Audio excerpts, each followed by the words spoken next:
ونستعينه ونستغفره ونعوذ بالله من شرور أنفسنا ومن سيئات أعمالنا من يهده الله فلا مضل له ومن يضلل فلا هادي له أشهد أن لا إله إلا له رسوله لا نبي ولا رسول بعده اللهم لا سهل إلا ما جعلته سهلا وأنت تجعل الحزن إذا شئت سهلا رب اشرح لي صدري ويسر لي أمري واحلل عقدة من لساني يفقه قولي آمين يا رب العالمين. Bapak Ibu jemaah sekalian, jemaah salat subuh di Masjid Anhari Hamzah. Alhamdulillah subuh ini kita masih diberikan nikmat Allah Subhanahu wa taala, nikmat yang luar biasa. Nikmat Islam, nikmat ihsan, nikmat iman. Sehingga Allah langkahkan kaki kita, permudah langkah kaki kita untuk menuju masjid yang insya Allah penuh dengan keberkahan ini. Alhamdulillah. Salawat dan salam kita sampaikan kepada junjungan kita Nabi Agung Nabi Muhammad Sallallahu Alaihi Wasallam. Berkat beliau atas izin Allah, berkat beliau dan juga andil dari para sahabat, tabi'ut tabi'in, ulama sekalian, kita bisa merasakan nikmat yang luar biasa, yaitu bisa membaca firman Allah Subhanahu wa taala, kalamullah Al-Quran, kalamullah, dan atas izin Allah dan disampaikan melalui Rasulullah dan para sahabat, kita sama-sama dapat menikmati nikmat yang luar biasa, maca Al-Quran. Bapak Ibu sekalian, sebelum lebih jauh kami membahas tentang keutamaan membaca Al-Quran, kami izin untuk memperkenalkan diri. Mungkin Bapak Ibu sekalian belum familiar dengan kami, karena memang kami hanya sesekali ke sini, baru sekali khutbah. Alhamdulillah kami diundang oleh guru kami, yaitu Ustaz Bukhari. Beliau menyampaikan katanya kalau di masjid ini, terima kasih.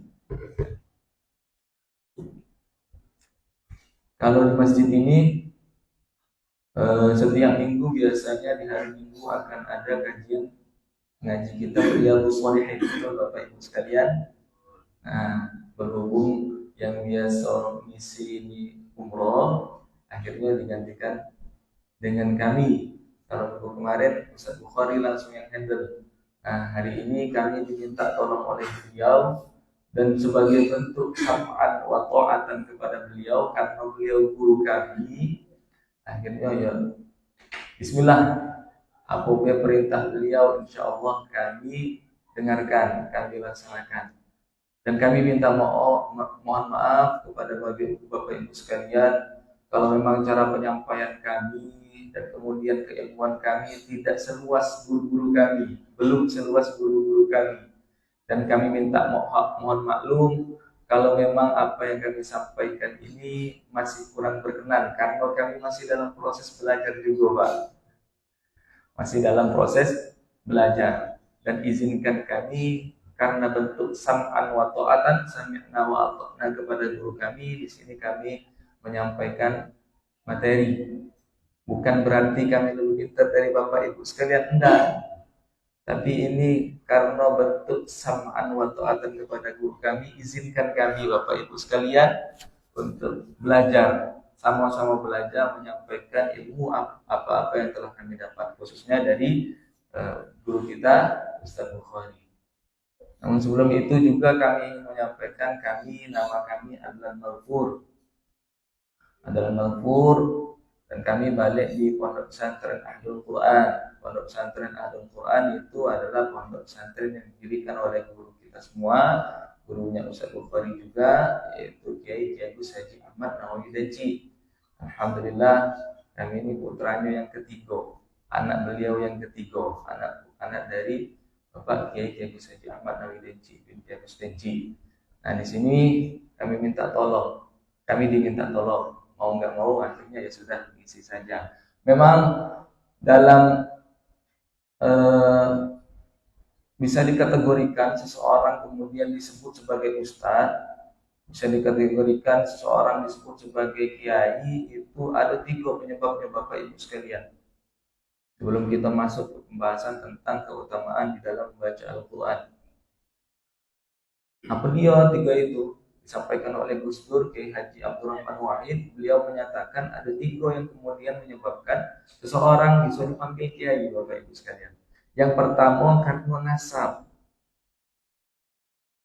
Nah, kalau dengan bahas dengan nasab ini, ya, tapi tidak serta-merta kemudian anak kiai langsung jadi kiai. Tidak, Bapak Ibu sekalian. Harus yang namanya ada pertanggungjawaban dari anak kiai itu sendiri. Tanggung jawabnya adalah dengan tanggung jawab keilmuannya. Gak serta-merta kemudian yang namanya anak kiai langsung jadi kiai, enggak. Harus tanggung jawab dengan ilmu keilmuannya. Begitu juga dengan para habaib. Para habaib ya, dia harus kemudian tanggung jawab dengan kenasabannya dan juga tanggung jawab dengan keilmuannya. Walaupun nasabnya adalah nasab habaib, ya tetap kita hormati. Tapi kalau memang secara keilmuannya belum sampai yang dikategorikan sebagai habib yang kemudian berilmu yang luas, ya tidak apa kita hormati secara nasabnya. Tapi kalau memang berbeda pandangan dengan kita, ya sudah, tidak usah kemudian kita menjelek-jelekkan, enggak. Tapi kemudian ya sudah, berbeda pendapat dengan kita. Begitu juga dengan anak kiai. Sekarang ini viral banyak disebut sebagai gus dan lain sebagainya. Dulu belum ada gus-gus Palembang ini, Pak. Sekarang ini akhirnya viral di mana-mana, sampai di Palembang ini juga. Kami juga kadang dipanggil gus. Kalau kami runtut secara sejarah kenapa kok disebut sebagai gus, kalau kami belajar dari guru-guru kami, itu disebutkan kenapa kok orang-orang di Jawa itu manggil anak kiai sebagai gus. Ternyata sebagai bentuk doa. Para tamu ketika para kiai itu memperkenalkan anak-anaknya, dipanggil cah bagus, bocah yang bagus, sebagai bentuk doa supaya kedepannya anak kiai itu menjadi bocah yang bagus, bocah yang pintar dan lain sebagainya, sehingga disingkat akhirnya jadi gus. Nah, akhirnya viral di mana-mana, disebut panggilan gus. Itu penyebab pertama. Tapi itu tadi, walaupun dia punya keterikatan nasab dengan para kiai, tapi dia harus tanggung jawab dengan keilmuannya. Tidak serta-merta dia langsung jadi kiai. Nah, yang kedua nusuk, Bapak Ibu sekalian. Apa dia nusuk itu? Nah, nusuk itu adalah kalau yang viral sekarang pemain timnas Indonesia banyak yang naturalisasi, Bapak Ibu. Nah, begitu juga dengan kiai, ada yang kemudian dinaturalisasi karena sebab dia menjadi santri yang kemudian dicintai oleh kiainya. Saking cintanya akhirnya dinikahkan dengan anaknya kiai. Karena nusuk, naturalisasi. Akhirnya dia dinikahkan dengan anaknya kiai, mau tidak mau, kalau sudah nikah dengan anaknya kiai harus tanggung jawab juga dengan keilmuannya. Seperti itu naturalisasi. Nah, yang terakhir itu adalah nasib, Bapak Ibu sekalian. Nasib ini macam mana, Ustaz? Ketika nasab, nusuk, nah terakhir nasib, Bapak Ibu sekalian. 3N. Nasab sama kalau hurufnya NSB kalau nasab, nasib, nusuk, cuma beda huruf vokalnya baik. Kalau nasib ini macam mana? Nah, ketika mungkin kita yang kemudian sudah sampai syariat Islam kepada kita, diutus mungkin ke sebuah tempat yang kemudian terpencil, tempat terpencil, ada masjid di situ, dan kemudian di dalam masjid itu sorong-sorongan ketika nak disebut jadi imam, lagi dan sebagainya, akhirnya tampillah si kok untuk menjadi imam, dan ternyata bacaannya bagus. Nah, karena nasib dia tadi akhirnya dia menjadi kiai, disebut kiai di kampungnya. Tapi sekali lagi harus tanggung jawab dengan keilmuannya. Harus tanggung jawab dengan keilmuannya. Apa yang disampaikan harus berdasarkan rujukan yang kemudian itu disebut sebagai rujukan resmi daripada yang harus disampaikan oleh ustaz-ustaz sekalian, kiai-kiai sekalian. Beliau kita mu'tabarah, pasti kemudian ulama-ulama kita, guru-guru kita menyampaikan sesuatu harus disampaikan dengan yang sesuai dengan kitab-kitab klasik mu'tabarah yang kemudian dikarang oleh para ulama terkenal sebelum kita. Nah, Bapak Ibu sekalian, membaca Al-Quran itu adalah ibadah yang luar biasa. Bagaimana tidak luar biasa? Ya. Sebelum kita bahas tentang bagaimana Al-Quran, pahala yang didapatkan ketika kita membaca Al-Quran, kita runtut dulu. Begitu beratnya Rasulullah ketika wahyu itu disampaikan kepada Rasulullah, firman Allah Subhanahu wa taala yang kemudian disampaikan kepada Rasulullah SAW. Berat. Ketemu dengan malaikat Jibril pertama kali di Gua Hira, terbata-bata Rasulullah SAW ketika bertemu dengan malaikat Jibril. Disuruh baca Iqra ya Muhammad. Apa jawaban beliau? Ma'ana biqari. Terus dituntun sama yang namanya malaikat Jibril. Itu sesuai dengan firman Allah Subhanahu wa taala, "Inna sanulqi 'alaika qawlan tsaqila." Aku akan memberikan kepadamu wahai Muhammad qawlan tsaqila. Firman Allah, perkataan yang kemudian itu berat.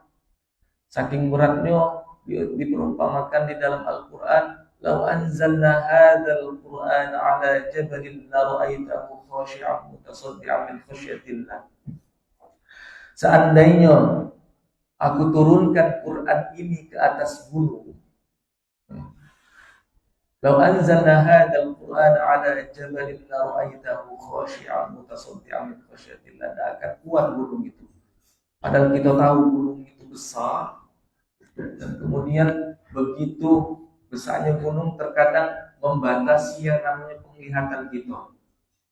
Kita tidak tahu di balik gunung itu ada apa, Bapak Ibu. Karena terbatasi oleh gunung. Gunung baik diperumpamakan ketika akan turun Quran padanya khasyi'an. Tidak akan tidak kuat. Tapi kemudian Rasulullah SAW menanggung beban itu, Bapak Ibu sekalian.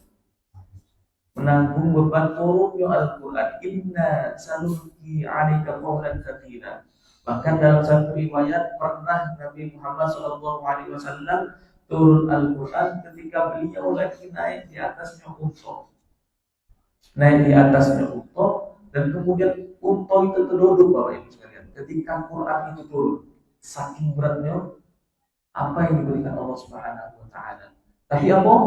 Ketika sudah sampai kepada kita, wa laqad yassarnal Qur'ana lidzikri fahal min muddakir.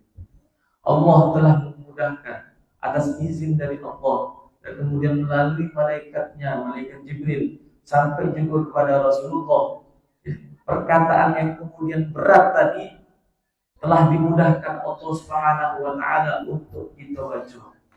Wa laqad yassarnal Qur'ana lidzikri fahal min muddakir. Ini sebagai bentuk pengorbanan daripada Nabi Muhammad SAW. Sekarang balik kepada kita. Kita ini nak berpegang, nak maco Al-Quran atau tidak? Nak baca Al-Quran atau tidak? Banyak kemudian keutamaan ketika kita membaca Al-Quran. Iqra'ul Quran fa innahu ya'ti yawmal qiyamati syafi'an ashabi. Bacalah kalian Al-Quran. Fa innahu, maka sesungguhnya Al-Quran, bacaan Al-Quran kita, ya'ti yawmal qiyamati syafi'an ashabi, akan datang pada hari kiamat syafi'an ashabi, sebagai syafaat bagi orang-orang yang senantiasa membaca Al-Quran.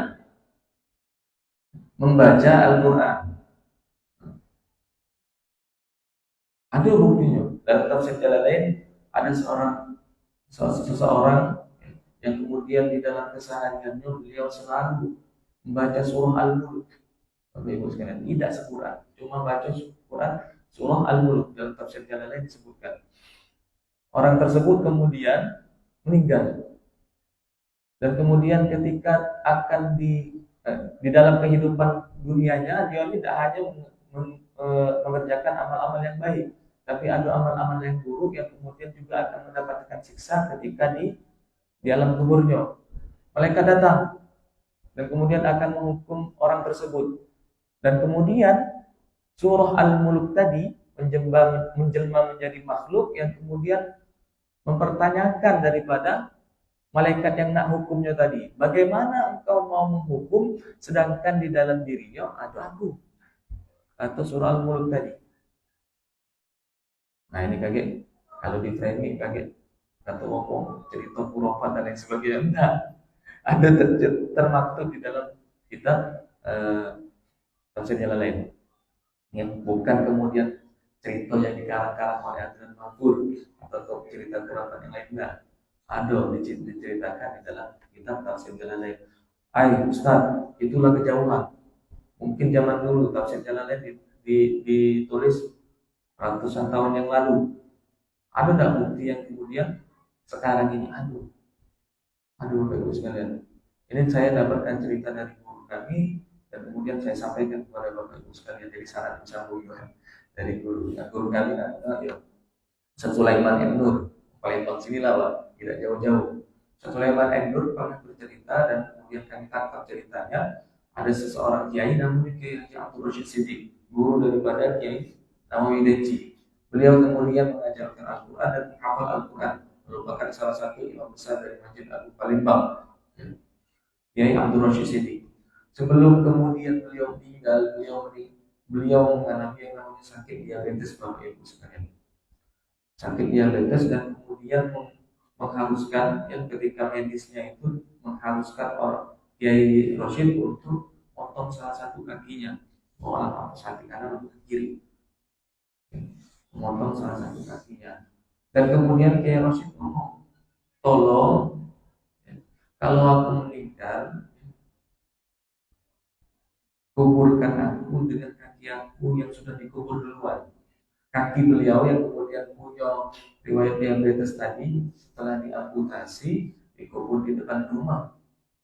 Tapi beliau pesan, kaki kalau aku meninggal, satukan kaki aku tadi yang sudah dikubur dengan aku, dengan jasadku, atau Kiai Rashid. Nah, sudah akhirnya tidak lama setelah itu beliau meninggal. Dan wasiat beliau tersebut akhirnya dilaksanakan. Digali Bapak Ibu sekalian kakinya beliau yang dikubur di depan rumahnya. Setelah digali ternyata masih utuh Bapak Ibu sekalian. Masih utuh kakinya beliau. Dan kemudian dikuburkan bersama dengan beliau. Ayo Ustaz, lihat ininya. Silakan tanya kepada zuriat-zuriatnya, kepada anak-anaknya beliau. Oh Ustaz, itu kan hafal Al-Quran. Aduh yang kemudian baca Quran baik, dia mendapatkan perlindungan. Aduh. Nah ini cerita yang kami dapat dari kakak kami. Kakak kami namanya Abdul Rashid Siddiq juga, tapi bukan Kiai Rashid. Abdul Rashid Siddiq, kan beliau dinamai Abdul Rashid Siddiq karena beliau itu Kiai Nawawi pernah hatam Al-Quran dengan Kiai Rashid sebagai bentuk tafa'ulan, sebagai bentuk tabarrukan. Akhirnya nama anaknya Kiai Nawawi dinamakan Abdul Rashid Siddiq. Jadi cerita ini kami dapat dari Ustaz Abdul Rashid Siddiq, kami dapat kemudian Ustaz Abdul Rashid Siddiq dapat dari Ustaz Sobirin, dan kemudian Ustaz Sobirin itu dapat dari yang namanya Ustaz Abu Zal, pimpinan Pondok LTPQ Al-Muqtadi yang ada di Lemabang. Nah, beliau cerita di depan masjid ini makam Sultan Mahmud Badarudin, itu kan depannya itu ada pemakaman umum Bapak Ibu sekalian. Suatu ketika pemakaman umum itu mau dibongkar karena untuk perluasan jalan. Akhirnya ada salah satu makam-makam yang di situ dibongkar. Nah, sampailah ke salah satu makam yang kemudian dibongkar juga dan ternyata jasadnya masih utuh Bapak Ibu sekalian. Ada satu makam yang kemudian jasadnya masih utuh. Akhirnya wong penasaran, Termasuk salah satu di antaranya adalah Ustaz Abu Zar. Beliau penasaran, akhirnya nyari info. Apa dia kebiasaan ini? Apa dia yang menyebabkan dia jasadnya itu masih dijago di dalam kuburnya? Akhirnya dicari tahu lah, ke kanan ke kiri, ke siapa ini nama jasadnya, kemudian keluarganya di mana dan lain sebagainya. Sampailah ketemu dengan salah satu keluarga orang tersebut. Ditanya ke apa dia kegiatan sehari-hari. Ternyata Bapak Ibu sekalian, beliau mengajar TPA. Mengajar TPA Bapak Ibu, bukan penghafal Quran, tapi ngajar TPA. Dan kemudian dia mendapatkan nikmat, mendapatkan penjagaan dari Allah Subhanahu wa taala karena dia selalu berinteraksi dengan Al-Qur'an. Nah, ini bukti yang ngomongi Rasulullah. Iqra'ul Qur'an fa innahu ya'ti yaumal qiyamati syafi'an li ashabi. Baca Al-Qur'an, bahwa sesungguhnya Al-Quran itu akan menjadi penjaga, akan memberikan syafaat bagi orang yang senantiasa, di garis bawah ini, senantiasa apa? Membacanya. Di ashabi, bagi orang yang kemudian senantiasa membacanya. Nah, Ustaz, apa kemudian orang itu hafal? Ya, dengan menghafal, maka orang tersebut akan semakin sering untuk membaca Al-Quran. Sehingga kemudian orang-orang yang membaca Al-Quran itu juga yang disampaikan oleh guru kami, ketika kemudian mengulang hafalannya ada 2 kali ulangan Bapak Ibu sekalian. Pertama mungkin dia ulang secara hafalan, ditutup Qurannya, dia ulang secara hafalan, diulang terus. Tapi yang kedua, jangan pernah sampai ditinggalkan, kata guru kami. Aku membacanya. Nah, mengapa ketika kita membaca Al-Quran, kita memfokuskan diri kita dan seluruh anggota tubuh kita fokus untuk membuka Al-Quran. Mata kita gunakan untuk melihat mushaf, ayat-ayat Al-Quran. Suara kita gunakan untuk menyebutkan huruf-huruf di dalam Al-Quran. Telinga kita perdengarkan ayat-ayat yang senantiasa kita baca. Badan kita niatkan duduk menghadap kiblat, baca Al-Quran. Kemudian kita kuatkan galau-galau sehingga seluruh elemen yang ada di dalam tubuh kita serahkan untuk senantiasa membaca Al-Quran.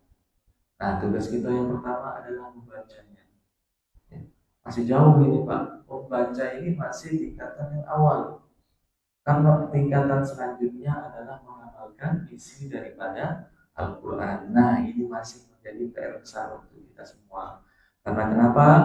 Karena ternyata kemudian negara yang kemudian mayoritas Muslim itu masih banyak yang jauh dalam mengamalkan isi daripada Al-Quran, Bapak Ibu sekalian, Al-Quran dan hadis. Ada sebuah penelitian yang dilakukan di Universitas George University di Washington, di Amerika sana, Bapak Ibu sekalian. Penelitian yang dilakukan oleh 2 mahasiswa, 2 peneliti lah, bukan mahasiswa, karena sudah sepuh, kolaborasi. Satu dari keturunan Pakistan, nama beliau adalah Syekh Razak Rahman, dan yang kedua itu adalah dari keturunan Arab, Husain Ashkari namanya. 2 orang ini kemudian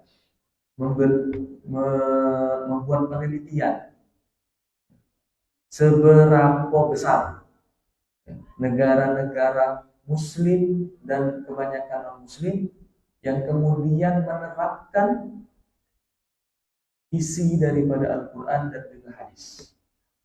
Indikatornya diantaranya adalah waktu, menghormati waktu, Bapak Ibu sekalian.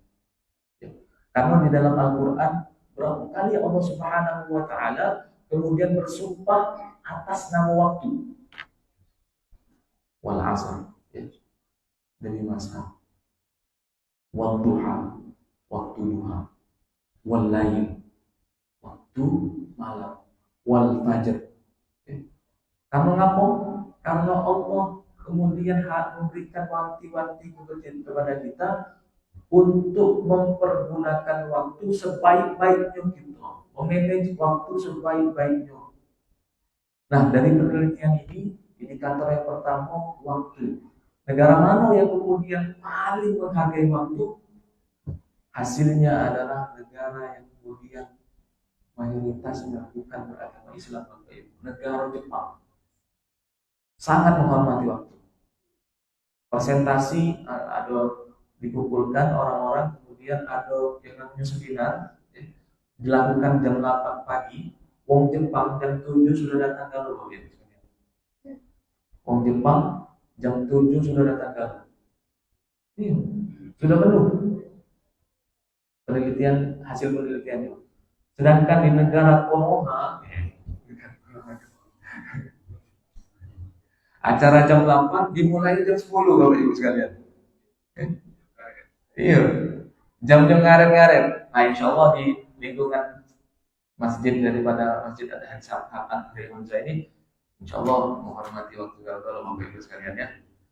Ya di negara Konoha, kebanyakan negara Konoha itu acara jam 8, mulainya jam 10, molor waktunya. Dan lain sebagainya.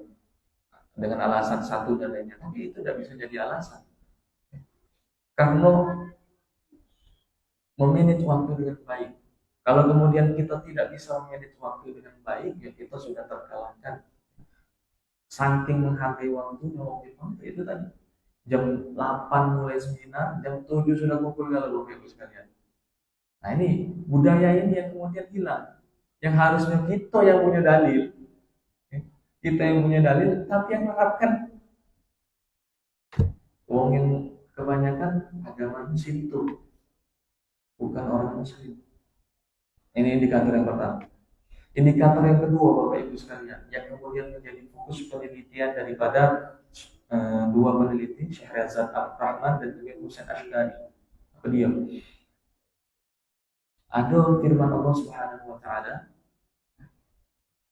Innal mubadzirina kanu ikhwana syayatin wa la tubadzir tabdzira. Innal mubadziri, janganlah kalian mubazir. Tahu Bapak Ibu sekalian, negara yang kemudian mencapai indikator paling tidak mubazir itu negara Jerman, Bapak Ibu sekalian.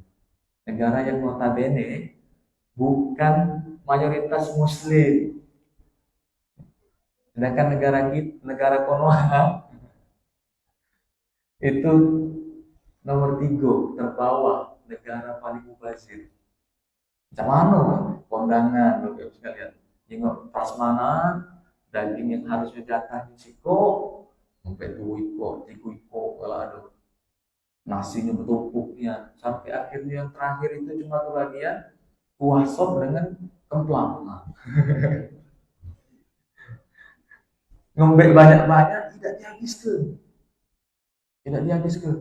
Akhirnya banyak di kursi-kursi meja, kan habis makan gak taruh di kursi meja, bawa kursi bertumpuk, daging masih ada yang tidak dimakan. Mubazir Pak. Negara Jerman satu, negara paling tidak mubazir. Ini poin yang kemudian didapat dari Syekh Razak ini, diantaranya ada dua sejoli, 2 suami istri yang kemudian sepuh, kemudian duduk di restoran Jerman. Yang dipesan cuma siko, minuman siko, makanan siko. Dilihatin sama Syekh Hasan ini sama Husain Ashkari. Siko lagi datang, ternyata mahasiswa Indonesia, mahasiswa yang kemudian kuliah di Jerman sana. Sekali duduk, mejanya penuh Bapak Ibu sekalian. Mejanya penuh, masang ini, banyak sekali. Dan kemudian makanannya belum habis, lah beringkut orang Indonesia tadi untuk bayar ke kasir. Sebelum nyampe ke kasir, didatangilah sama nenek-nenek tadi. Katanya, kenapa engkau meninggalkan makananmu yang masih ada tadi? Kenapa engkau bergegas untuk membayar, sedangkan makanan yang ada di meja kau tadi belum kau habiskan? Dijawab oleh orang Indonesia tadi. Karena merasa punya duit tadi, Pak. Ya biarlah, wong aku yang bayar kok. Ya, biarlah kena aku kan itu kan. Kena aku. Oh, langsung ditelepon security. Ya, langsung ditelepon security dan kemudian security itu datang. Apa dia? Orang Indonesia tadi masih berontak. Apa dia kemudian kesalahanku? Ya, aku sudah bayar. Ya, kena aku lah, itu sudah menjadi milikku. Iya benar, itu yang menjadi milik kau. Tapi kemudian ini sumber daya alam.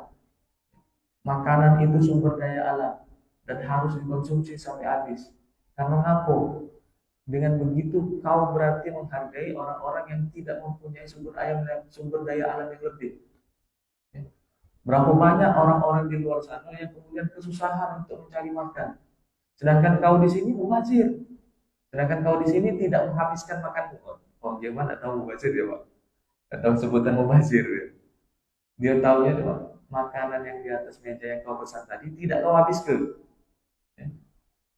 Itu berapa banyak di negara yang lain, di negara Kongo, ya, di negara Kongo karena keterbatasan sumber daya alamnya ya, dan keterbatasan sumber daya manusianya, sehingga dia kemudian makan banyak untuk ganjal perut itu dari tanah liat dikasih garam untuk ganjal makanan untuk ganjal perutnya tadi. Sedangkan kamu di sini katanya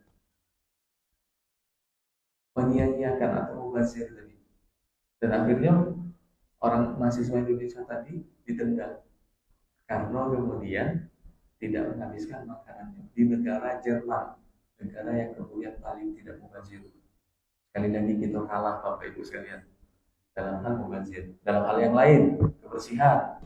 Nah, kebersihan ini ya, agak lesu juga bahas di negara corona ini. Sama udah lesu, kadang kami berkendara Bapak Ibu sekalian. Ada mobil Pajero lewat, tiba-tiba botol aqua keluar dari kancingnya, ya. Botol aqua keluar. Ada kemudian mobil Innova hybrid lewat, saya puntung rokok keluar dari dalamnya.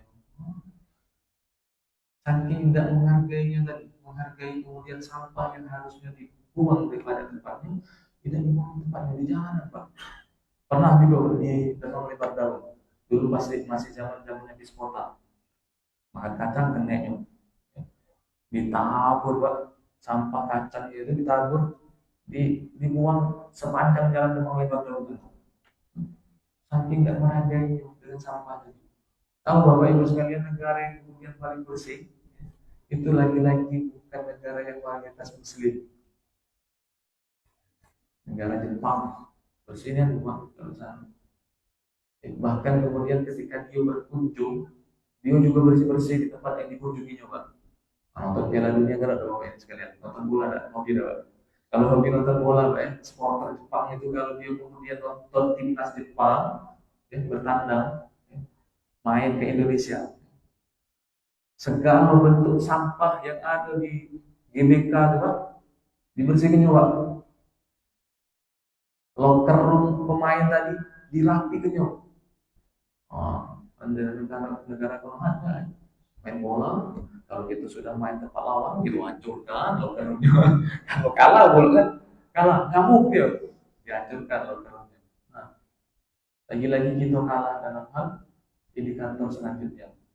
Nah, yang terakhir, nah, ya, sebenarnya masih banyak indikatornya, tapi sekali sampaikan yang terakhir.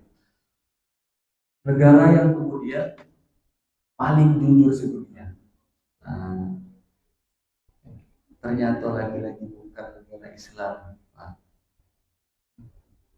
negara Denmark, Copenhagen, kota Copenhagen itu kemudian adalah negara yang kemudian paling jujur. Pejabatnya ketika disuruh buat RAP, rancangan anggaran untuk berngaruh ke jalan, dibuat jalan yang kemudian kuat 25 tahun, dibuktikan benar-benar 25 tahun tahan jalan. Nah, kalau negara corona, ya, selagi masih bisa 3 tahun tendernya kita menangkan, nah sudah 3 tahun baik. Dan nyampe 3 tahun, setahun dia kadang bolong dan sebagainya.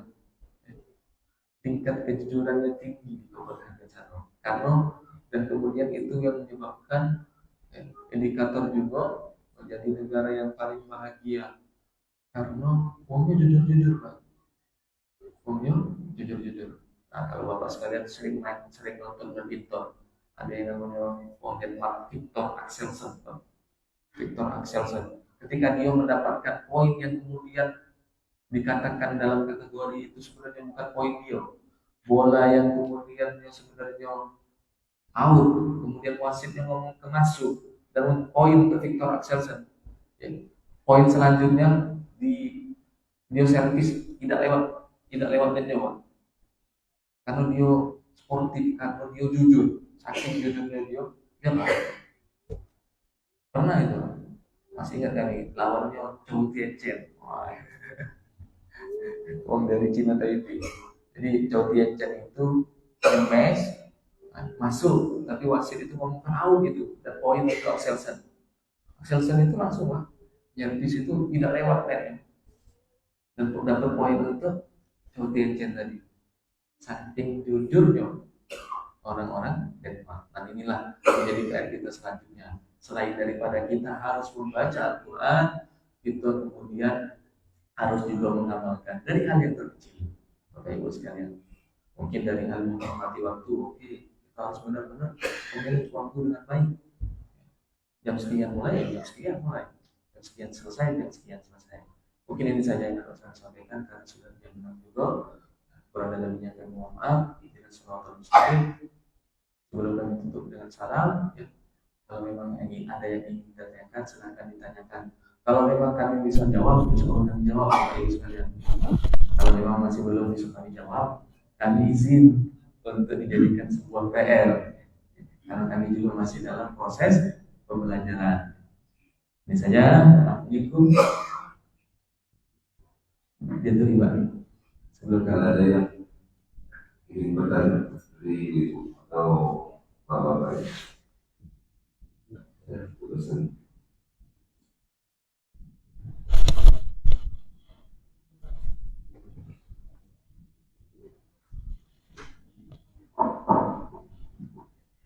Assalamualaikum warahmatullahi wabarakatuh. Waalaikumsalam warahmatullahi wabarakatuh. Kalau kita sudah bisa membaca Al-Quran, apakah kita juga harus membaca dan mempelajari tafsirnya, atau cukup sudah bisa membaca Al-Quran itu saja? Terima kasih Ustaz, itu saja. Assalamualaikum warahmatullahi wabarakatuh. Waalaikumsalam warahmatullahi wabarakatuh. Masuk. Wah, di sini Bu, izin untuk menjawab. Terima kasih, pertanyaan yang sangat bagus. Jadi yang namanya keilmuan, hazanah keilmuan itu memang harus senantiasa kita tambah, Bapak Ibu sekalian. Kalau memang kita dulu belum bisa baca Al-Quran, kita upgrade untuk bisa baca Al-Quran. Kalau kemudian kita sudah istiqomah untuk membaca Al-Quran, sampai kemudian itu menjadi kebutuhan, Bapak Ibu sekalian. Sampai kemudian kalau kita tidak baca Quran, ada yang hilang dalam diri kita. Nah, sampai di batas itu, maka kemudian masih ada porsi untuk mengupgrade lagi, yaitu dengan mempelajari terjemahnya atau kemudian tafsirnya sekalian. Ini menjadi PR kita juga. Terkadang ada yang mengatakan hanya sampai membacanya baik. Sampai membacanya baik sudah bagus, luar biasa Bapak Ibu. Tapi lebih luar biasa lagi mempelajari isi kandungannya, memahami isinya. Dan yang sampai lebih bagus lagi, kalau kita kemudian mengamalkan isi-isinya tadi, masih menjadi PR kita, Pak. Masih menjadi PR-nya, khususnya kepada Muslim. PR-nya lagi, kita ini belum sepenuhnya mengamalkan apa yang terdapat dalam Al-Quran. Bahkan ada beberapa penelitian, sekalian, yang kemudian penelitinya itu non Muslim, tapi kemudian setelah menemukan penemuan dan kemudian dirujuk dan itu tercantum dalam Al-Quran. Ngapo bertanya, ngapo kemudian bukan orang Muslim yang menemukannya? Contohnya misalnya ada penelitian Ya, pengawetan mayat di Mesir sana, pengawetan mayat dan kemudian mencari mana Fir'aun. Ya. Jadi di Mesir sana ada kemudian istilah mumi, mayat yang kemudian diawetkan. Ya. Akhirnya didatangkan profesor dari Prancis, untuk meneliti mumi-mumi tadi. Mana yang kemudian dikatakan sebagai Fir'aun yang disebutkan menjadi musuhnya Nabi Musa. Ini wongnya non muslim dan kemudian nyari penelitian dan lain sebagainya dan ternyata ketemu dan menyatakan, oh ini dia Fir'aun yang kemudian tenggelam ketika melawan Nabi Musa. Aku yang menemukan dia. Ya. Padahal di dalam Al-Quran sudah dijelaskan. Fal yauma nunajjika bi badanika litakuna liman khalfaka ayat. Ya. Nah, Fir'aun itu jasadnya diawetkan oleh Allah atas izin Allah dan kemudian diawetkan sebagai apa? Litakuna liman khalfaka ayat, untuk menjadi peringatan bagi orang-orang setelah Nabi Musa.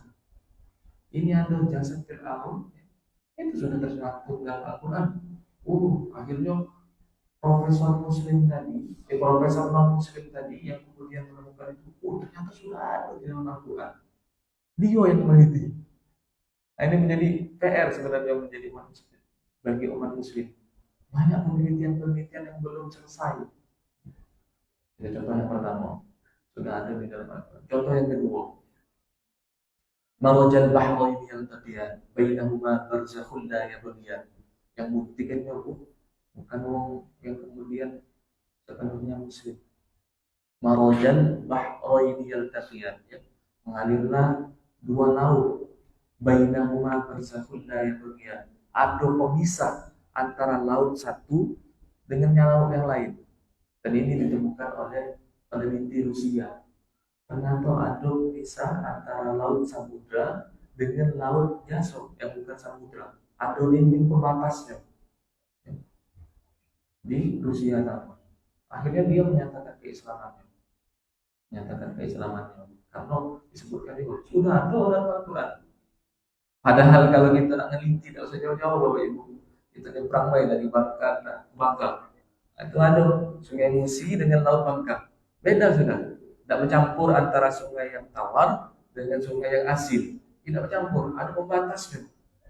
Nah, bainahuma barzakhun la yabghiyan. Nah, ini menjadi PR kita. Karena apa? Ya, karena jangan dibatasi diri kita. Kita juga harus belajar tafsirnya dan kemudian mencoba paling tidak untuk mengamalkan isi kandungan Al-Quran. Ini saja Bu, mohon kalau memang masih kurang. Ini ucapkan terima kasih. Dari Bapak Ibu dengan Pak Ibu. Assalamualaikum warahmatullahi wabarakatuh. Waalaikumsalam warahmatullahi wabarakatuh. Pertanyaan ini ada kaitannya dengan pertanyaan Ibu yang tadi barangkali Ibu kurang detail atau kurang memperhatikan diri. Yang saya tanyakan Pak Ustaz, kalau kita membaca Al-Quran kemudian mengetahui tafsirnya dan menjalankan, kita sepakat itu suatu sekali. Cuman di belakangan ini kami mendapatkan saya fenomena. Jadi kita membaca Quran, kita menghafal Quran itu tidak perlu. Itu kata tetangga sebelah kami. Jadi yang penting membaca Quran itu sedikit, biarpun satu ayat, tetapi mengetahui artinya dan mengetahui dan bisa menggunakan apa maksudnya. Nah, sedangkan kami ini kan orang-orang yang istilahnya itu orang yang tidak kekinian lah. Gampangnya. Jadi ada pendapat bahwa belajar Quran itu tidak perlu banyak-banyak, tidak perlu menghafal. Yang penting kalau satu kami kalau tidak cukup. Nah, kami kan agak kurang sepakat. Padahal kita itu kan bisa baca Quran yang bagus saja, bisa hafal, kami bersyukur. Tapi bagi mereka itu tidak perlu. Jadi biarpun sedikit artinya harus tahu. Sampai mengubah statement, jadi tidak perlu belajar tafsir, yang penting hati kita mengetahui isinya, jadi belajar artinya. Dan nanti lama-lama kan Quran itu bahasa kita, bukan bahasa kita. Tidak lagi ada alam, jadi kapan kita paham. Nah, untuk mengatasi hal yang demikian bagaimana? Terima kasih Terima kasih Bapak. Itu pertanyaan yang belum kekinian itu Pak. Bahkan pertanyaan yang kemudian bagus sekali sudah disampaikan. Bagus Mano mempelajari satu ayat yang kemudian dengan tafsirnya dengan membaca ayat seluruh Al-Quran tapi tidak paham. Ya lebih bagus dibaca seluruhnya Pak. Karena ada keutamaan di dalam hataman Al-Quran. Dalam hataman Al-Quran itu walaupun kemudian kita yang tidak paham dengan isi Al-Quran tetap diganjari pahala Pak. Jangan kemudian kita hanya membatasi satu ayat seperti itu. Kapan kita nak kenal satu ayat Qul huwallahu ahad yang kita tahu, ya. Yang ayat-ayat yang lain tidak tahu. Ya jangan ditinggalkan ayat yang lain. Minimal itu kan batas minimal. Batas minimalnya adalah membacanya. Kami kurang sepakat kalau dia mengatakan hanya satu ayat saja, tapi paham isinya. Paham isinya juga Pak. Kita ini belum sampai ke tingkatan yang namanya mufasir. Untuk menjadi mufasir itu ada beberapa persyaratan juga Bapak Ibu sekalian. Dan yang kemudian kita tahu artinya Ar-Rahman itu yang Maha Penyayang. Tafsiran dari Ar-Rahman itu lebih panjang lagi sekitar Maha Penyayang baik Bapak Ibu sekalian. Jadi tidak hanya kemudian kita mengandalkan terjemah lah istilahnya. Aku bisa kok terjemahinya. Nah, butuh yang namanya ilmu ulumul Quran. Ulumul Quran diantaranya kita harus mengetahui asbabun nuzul. Kemudian mengetahui uslub, susunan kata daripada bahasa Arab. Ilmu alat harus dikuasai. Nahwu sorof Bapak Ibu sekalian. Kenapa kok kemudian ini berharokat ini? Kedudukannya sebagai apa? Kita harus tahu. Kenapa kemudian bentuk daripada huruf Arabnya ini fi'il mudhari misalnya, fi'il madhi itu harus tahu juga. Kemudian munasabatul ayat. Kita bahas lagi. Munasabatul keterkaitan satu ayat sebelumnya dengan satu ayat sesudahnya. Harus tahu juga. Baru munasabatul ayat. Belum lagi keterkaitan munasabatul surah. Keterkaitan antara surat ini dengan surat sebelumnya. Keterkaitan antara surat ini dengan surat setelahnya. Itu yang harus dipelajari lebih banyak lagi. Nah, jadi saya katakan, yuk untuk sementara sambil mengupgrade diri, saya katakan tadi kan kepada ibunya, paling tidak kita sudah istiqomah dulu baca Al-Quran. Walaupun kita tidak paham, kita tetap dapat pahala Bapak Ibu sekalian. Dan ganjarannya luar biasa. Hadis Rasulullah yang kemudian itu menyebutkan man qara'a harfan min kitabillah falahu hasanatun wal hasanatu bi asyri amsalha. Baca man qara'a, barang siapa yang kemudian membaca Al-Quran maka baginya 10 ganjaran. Satu hurufnya 10 ganjaran. Dan ganjarannya itu dikalikan 10 setiap hurufnya. Dalam hadis Rasulullah disebutkan lagi la aku alif lam mim harfun. Aku tidak ngatur ke alif lam mim itu satu huruf. Alif itu satu huruf, lam itu satu huruf, mim itu satu huruf. Ini baca ya Pak. Baca ya Bapak Ibu sekalian. Sudah mendapatkan pahalanya. Jadi istiqomahkan dulu membacanya sampai kemudian itu tadi sampai kemudian ketika kita tidak membaca Al-Quran merasa kehilangan sesuatu. Nah itu Pak, merasa aku udah sehari ini belum baca Al-Quran, hatiku udah tenang. Kemudian membaca Al-Quran hatinya tenang. Dan kemudian sambil dikit-dikit mempelajari apa yang terdapat di dalam isi daripada Al-Quran. dari terjemahnya, dari kemudian tafsir-tafsirnya, Bapak Ibu sekalian. Belajar. Ya, ada kewajiban kita untuk mengupgrade diri. Hari ini kayak ini, hari besok harus lebih baik lagi. Ya. Nah, hari ini cuma baca satu ayat, paham ayat itu lagi dibaca lagi ayat lain, tidak upgrade diri juga. Ya, jadi tetap harus ada upgrade dirinya. Ya, seperti itu. Terima kasih Pak, pertanyaan yang sangat bagus. Ada itu.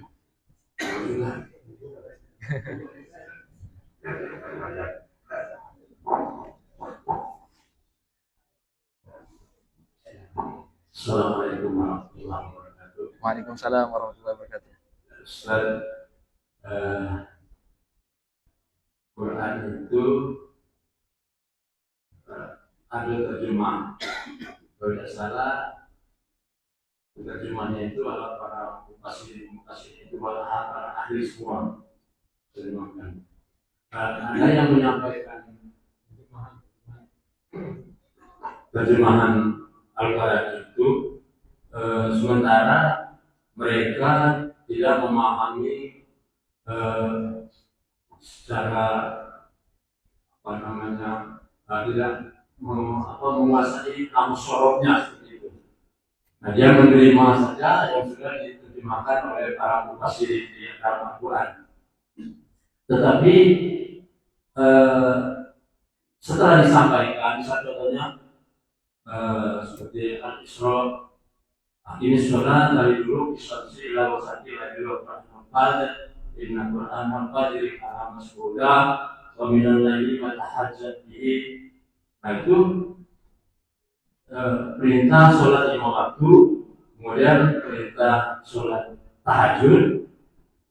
Nah, dengan mereka sampaikan ini, jemaah yang mengaji itu menjalankan, melaksanakan sholat 5 waktu, kemudian melaksanakan sholat tahajud, sementara yang menyampaikan tadi tidak menguasai namus sorot. Maksudnya bermanfaat. Bagaimana itu sudah? Terima kasih. Assalamualaikum warahmatullahi wabarakatuh. Terima kasih Pak. Pertanyaan yang sangat bagus juga. Nah, ini sebenarnya yang harus bertanggung jawab adalah yang menyampaikan. Dia harus kemudian mengupgrade dirinya untuk bisa menguasai itu. Tapi poinnya adalah perkataan yang baik itu adalah perkataan yang kemudian memberikan manfaat. Walaupun yang kemudian menyampaikan ini tidak berilmu. Inilah yang kemudian undur maqala wala tandur maqala. Kita tidak berhak untuk menghakimi dia. Tidak berhak untuk menghakimi dia. Selama kemudian apa yang disampaikan dia baik, Bapak, dan itu bermanfaat, itu ambil. Itu ambil. Selama dia apa yang kemudian itu baik, ya kita ambil. Contoh-contohnya yang lain misalnya, kita ini kadang dikalahkan juga oleh orang-orang yang agama lain, Pak. Ini contoh dari agama lain, Pak. Malam minggu kan ada jadwal ngisi apa? Sholat di Masjid Agung, di Masjid Agung. Kami selalu lewat itu Pak di Baptis, ya. Gereja Baptis. Menunjukkan kegagahannya Kristen itu Pak. Ketika dia naik ibadah, mobil berjas, wanita ganteng-gantengnya Pak. Ganteng-gantengnya. Itu bagus contoh ya. Jadi contoh yang kemudian dicontohkan oleh orang non-muslim. Tapi kita bisa mengambil pelajaran dari dia. Non-muslim ini Pak, bukan kemudian orang Islam yang mengatakan yang kebaikan. Pakai dasi, pokoknya rapi kan Pak. Sedangkan kita nak ibadah ke masjid, Bapak Ibu sekalian, bangun tidur. Habis dari ngojek misalnya, tidak mandi dulu, kadang masih ada bau keletnya Bapak. Bau keletnya masih bau ekrok apa? Yang ini masih bau mulutnya dan lain sebagainya. Nah, ini masih menjadi PR untuk itu karena lagi dijinggung yang muslim orang Islam ibadah kepada Tuhan yang ada Tuhannya bajunya ini dan sebagainya, tidak itu bangga itu kalah Pak. Nah, ini sebenarnya harus kita menjadi PR kita. Ketika kita nak ngadep ke Allah Subhanahu Wa Taala, pakai pakaian terbaik, pakai pakaian yang terbaik. Jangan salah, nak menghadap ke mertuanya baru hari masa itu ya. Nak ngadep mertuanya baru pakai baju bagus. Nak kondangan baru menunjukkan bagus-bagusnya. Nah, ketika kita nak ke masjid itu kita harus menghadap Allah ini Pak, harus dengan yang baik-baik. Nah ini ya, perkataan yang bermanfaat itu bagus Pak. Kita tidak perlu kemudian menilai siapa yang kemudian menyampaikan. Bukan hak kita untuk menghakimi dia Pak. Oke lah, kalau kita tahu dia tidak kemudian tidak bisa memahami ini, tapi apa yang disampaikan dia sekiranya itu baik, ini baik. Sekiranya itu kurang pas, tinggalkan Pak, tidak masalah.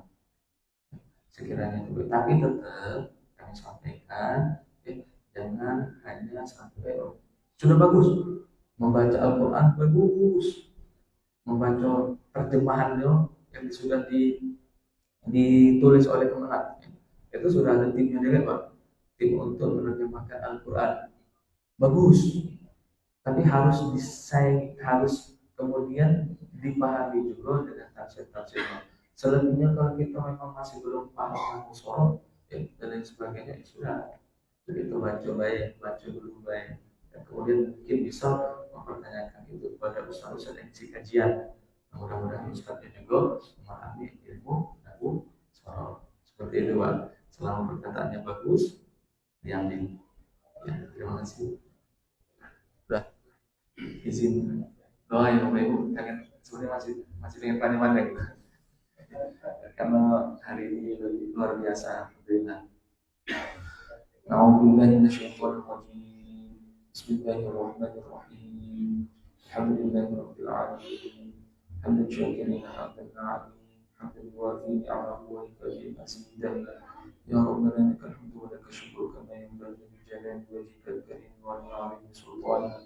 اللهم صل على سيدنا محمد سر حياة الوجود والسبب الأعظم لكل موجود صلاة تحفظنا بها القرآن وتفهمنا بها الآيات وتحفظنا بها سوء القول والعمل والنيات وعلى آله وصحبه وسلم. اللهم بارك لنا في عمرنا وبارك لنا في رزقنا وبارك لنا في علمنا وبارك لنا في أهلنا وبارك لنا في أزواجنا وبارك لنا في ذرياتنا وبارك لنا في مالنا وبارك لنا في كل شيء أعطيتنا من رحمتك يا أرحم الراحمين. اللهم أغننا بالعلم اللهم أغننا بالعلم وزينا بالحلم وأكرمنا بالتقوى وجملنا بالعافية. اللهم إنا نسألك سلامة في ديننا وعافية في جسدنا وزيادة في علمنا وبركة في رزقنا وتوبة قبل موتنا ورحمة عند موتنا ومغفرة بعد موتنا. اللهم هون علينا في سكرات الموت والنجاة من النار والعفو عند الحساب. اللهم اختم لنا بحسن الخاتمة ولا تختم علينا بسوء الخاتمة. يا الله يا الله يا الله يا الله بحسن الخاتمة. ربنا هب لنا من أزواجنا وذرياتنا قرة أعين واجعلنا للمتقين إماما. ربنا ظلمنا أنفسنا وإن لم تغفر لنا وترحمنا لنكونن من الخاسرين. ربنا آتنا في الدنيا حسنة وفي الآخرة حسنة وقنا عذاب النار. صلى الله على سيدنا محمد النبي الأمي وعلى آله وصحبه وبارك وسلم. سبحان ربك رب العزة عما يصفون وسلام على المرسلين والحمد لله رب العالمين. تقبل الله منكم منا ومنكم تقبل يا كريم. Alhamdulillah, terima kasih banyak Ustaz guru kita. Semoga apa yang telah kita dengarkan, ilmu yang telah kita dapat pada pagi hari ini telah kita manfaatkan di hidup kita sehari-hari. Dan satu pembahasannya, mohon maaf apabila ada kata-kata yang salah. Assalamualaikum warahmatullahi wabarakatuh. Waalaikumsalam.